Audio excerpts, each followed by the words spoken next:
friends, welcome back to our channel Trip with Vinoth. Last video la Bangkok la irukka Safari Garden Marine Park oda video da நான் போட்டுருந்தேன். அந்த வீடியோக்கு நிறைய பேர் லைக் பண்ணிருந்தீங்க, கமெண்ட் பண்ணிருந்தீங்க, ஷேர் பண்ணிருந்தீங்க, சப்ஸ்கிரைப் பண்ணிருந்தீங்க. அந்த நல்ல உள்ளங்களுக்கு இந்த நேரத்துல நன்றி தெரிவிச்சுக்கிறேன். சோ அந்த வீடியோ பார்க்காதவங்க கீழ டிஸ்கிரிப்ஷன்ல லிங்க்ல கொடுக்குறேன். அந்த வீடியோ பாருங்க. இந்த வீடியோல நம்ம என்ன பார்க்க போறோம்னா சஃபாரி கார்டன் மரைன் பார்க்ல நிறைய ஷோஸ் நடக்குதுங்க. அந்த ஷோல ஒரு ஷோவான இந்த Orangutan Monkey ஷோ தான் நம்ம இந்த வீடியோல பார்க்க போறோம். இந்த Monkey ஷோ 15 to 20 மினிட்ஸ் நடக்கும். சோ இந்த வீடியோவை ஸ்கிப் பண்ணாம பாருங்க. அப்பதான் இந்த ஷோவை உங்களால ஃபுல்லா என்ஜாய் பண்ணி பார்க்க முடியும். இந்த ஷோவை பார்க்கலாமா? வாங்க வீடியோக்குள்ள போலாம்.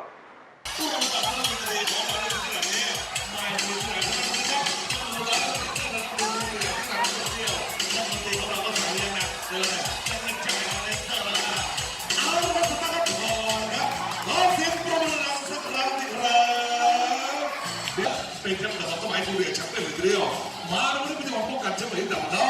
ไปพบกันครับเรามีนามว่ามิสเตอร์สิงห์สิบเมืองซึ่ง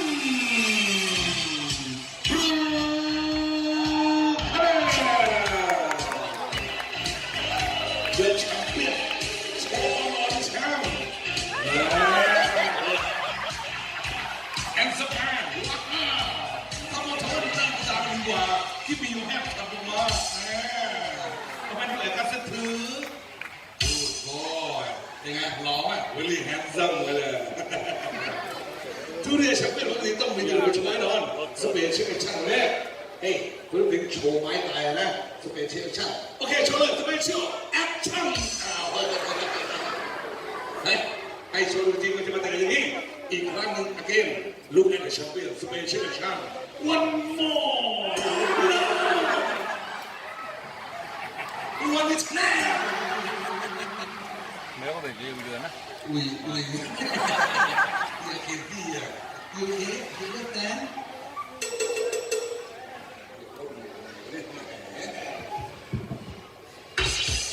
ที่เข้าไปมาอี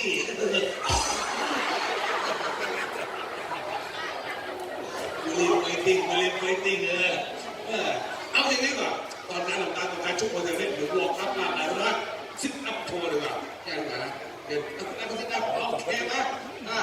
เอ็กซ์ไซส์โชว์หน่อยซิทอัพโชว์โอเคเข้ามาแล้วต่อไป one two two อะไรพวกนี้ซิทอัพอ่ะที่เดียวไว้ฮะWhere you in? Okay, sit down. Now, sit down. Sit down. Take care. ระงับสติอารมณ์หน่อยเป็นแชมป์อะไรกันเนี่ยแต่งตัวเรียบร้อยใส่ดีคอสตูมเฮ้ยเราตัวตอนนี้แต่ละแชมป์เปี้ยนแล้วเดี๋ยวว่าผู้ท้าชิงกันแชมป์เจอตรงนี้ยุงแดงนั่นเล็กขนาดแชมป์เจอไปพบกันครับเขามีนามว่ามิสเตอร์สเนย์สระเบียงรักครับผู้ท้าชิงกันมือหลายที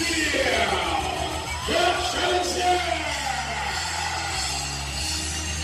เต็มปากเต็มคำที่อยู่แค่ไหวเลยนะไปเต็มสุดละเตะมันย่อมนะไหวเลยนะแข่งเป็นอะไรเป็น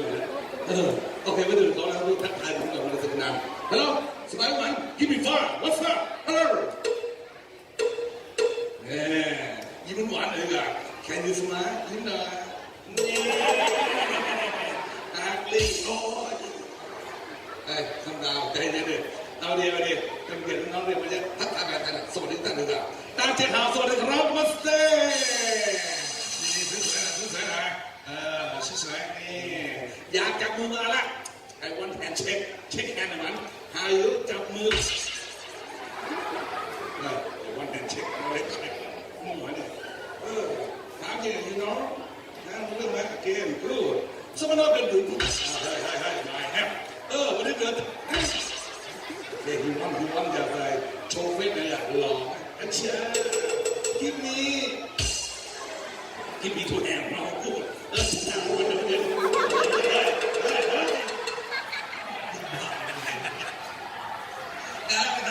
พอตั้งกับแม็กเต็มเอามาเก็บหมดเลยเจ้าที่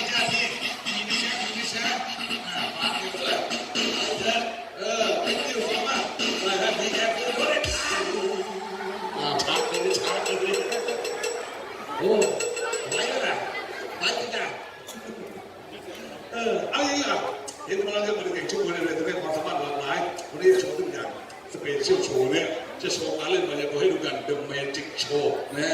ตัวการไม่ออกมีสองอย่างทุกคนเลยมาเห็นก็ได้คือหน้าประเทศนอกเพิ่มนะอีกอย่างนั่นก็คือลูกกอล์ฟตรงนี้เอาได้ไหมรับ The Magic Show look at this โอเค one two three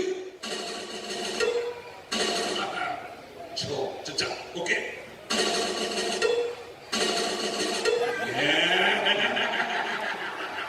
วันหมอถามเอาไว้โชว์ทำไมนะเอาจะไปซ่อนอะไรโอ้อะไรเนี่ยแต่เราเตรียมอะไรแบบโชว์สวยแบบไลฟ์เฟรมเอาแก้ได้ไหม this เ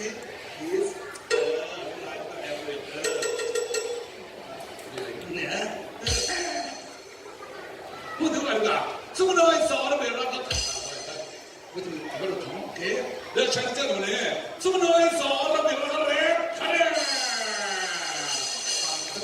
หน้าที่เรียบร้อยเอาเราจะก็รู้จักทั้งหมดสองฝ่ายมาตามด้วยลูกคนนี้ซ้ายมือผมเนี่ยรถที่จอดอยู่ตรงนี้ครับเราได้ดัดแปลงเป็นโต๊ะเวลารับเสาเวลานี่คือการพอทางคิปเปอร์บริการคิปเปอร์ล้างหน้าที่เขาตั้งแต่เลยครับ He's shot in the bell ready พร้อมกันหมดจุดที่หนึ่งone two three ให้บอลมาแชร์ให้เอาแบ็คน้ำยังไงมาเห็นไหมครับโอ้โหแฮปปี้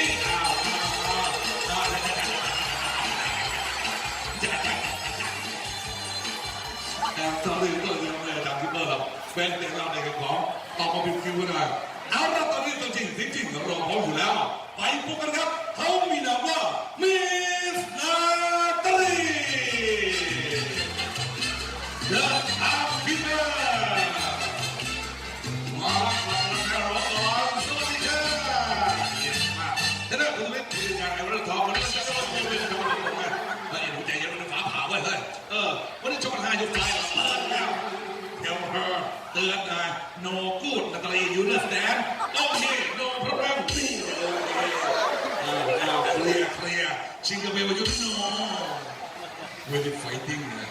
วัดยูนิวันอยากได้อะไรครับอยากจะเต้นชิวทูเดนซิ่งห้องศิลปินเพลงมิวสิกวันโมนาตาลีชอบนะ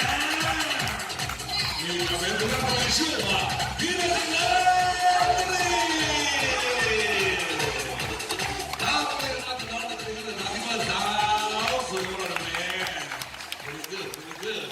และกรรมการสุดท้ายผมจะขอแนะนำนะครับนั่นคือกรรมการทั้งบริเวณที่นี่ดังนั้นไม่พอใจพิษแล้วก็มิสเตอร์ที่สีผ่านนะครับกรรมการก็จะถึงตัวผู้เองเรื่องแรกทีเดียว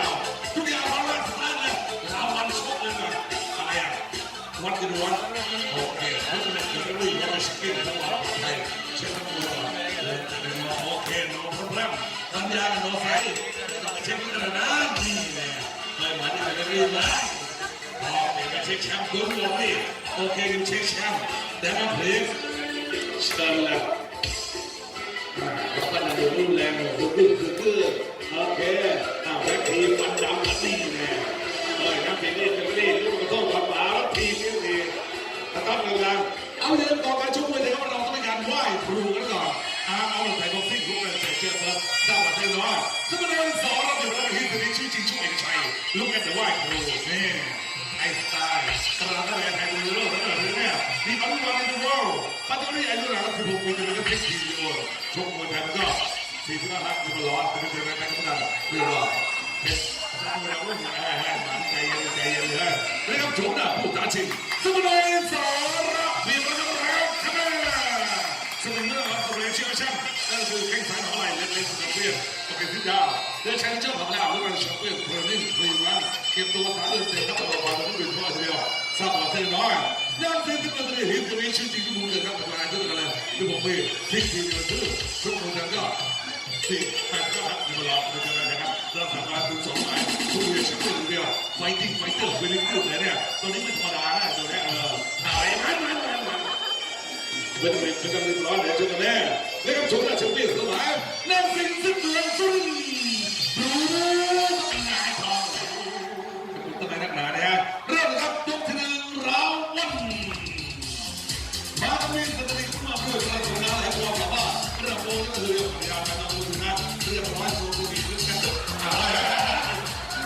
นอนแล้วกินแล้วบ้านเงินส่งไปมันโยนอีกเอาละครับชมกันไปทีมวันนี้วันยกแรกเลยนักมวยต่อไปจะมีทั้งเชิงแรกกันเลยการจะได้ชิงของแล้วนะครับโอเครางวัลไฟ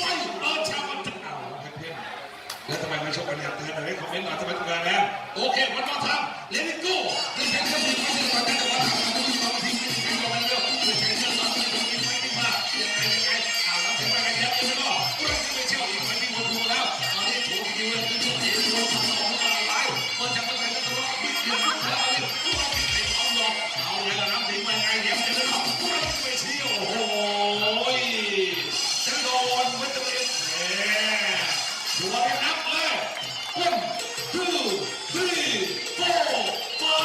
7 8เอาเลยมากันเองไปดูอีกนะเอาแค่นามานี่เลยกำลังนับตุ้งต่อไม่ใช่เพื่อนเรียนครับ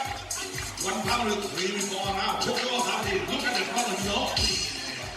บอกเรื่องเอาเราพระฤหัสเทรนเนอร์นะเทคบ็อกเซอร์รู้มันเทรนเนอร์โอเค thank you so much ผู้กำกับแดงว่าบริษัทเทรนเนอร์พี่เลี้ยงของสมน้อยเอามาแล้วมาเช็ดมีผ้ามาเช็ดเท้าคนมือลื่นเช็ดแล้วโอเคเลยตู้จะมาเช็ดหน้าเขาแม่ใครก็สอนให้มาเนี่ยอะไรกันน้ำเนี่ย water อันนี้มาดูอย่างไรครับแล้วมันอะไรมาแล้วเรื่องฉันจะดูมาถ้าพูดหาที่อยู่นะจิ๊กจิ๊กบอลต้อง return โอเคน้ำทิ้งแต่ละเว็บ drinking water ดื่มน้ำในบ้านผมช่วงแรกแล้วเนี่ยโอเคเชิญน้อยไปนั่นเราลองนอนดูพอแล้วครับพอแล้วครูอย่ามันเลิกแล้วมันไม่พอนี่โดนหลอกนี่จะไปเช็คไงน่ารักเลยนะโอเคเทคนิคสมบัติช่วยต่อยุคอีกของเราครูยกแล้วผ่านมาครั้งที่คนรู้แบบสู้เลยยกเราต้องติดตามชมครับยังมีคนเล่นพาไปออกมาอยู่ด้วยช่วยต่อไปที่มันจะมาอยู่สองคนนี้กันเรื่อยๆไปมาถึงแล้วกันว่าโอเคแล้วผู้ไฟจะมาพูดกั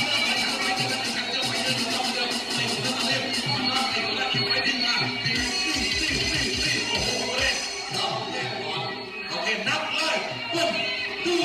4อะไรเนี่ยอะไรเนี่ย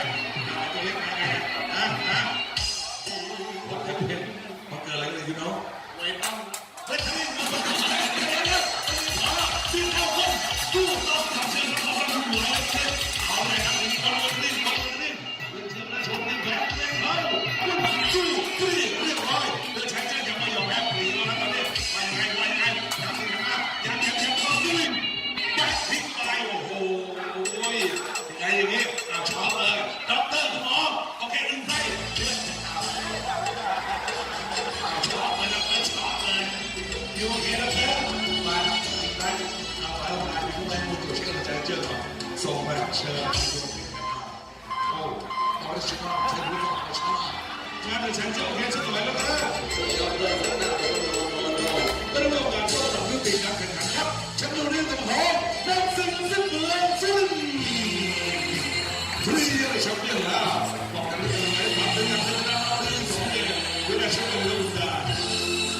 เฮ้ยคุณเรื่องนี้นักสิ่งที่เหมือนซึ่งชอบแพ้น้ำประวัติจะมาต้องเป็นน้ำส่งโรงพยาบาลหมดเราจอดเราพอเราเป็นทีละรถวอรี่มีแอมบูเลนซ์ถึงหน่อยผู้ใหญ่แต่มาโอเครถวอรี่เลยเก็บอะไรโอเคเอาลงไปไปโอเคก็มีสามตัว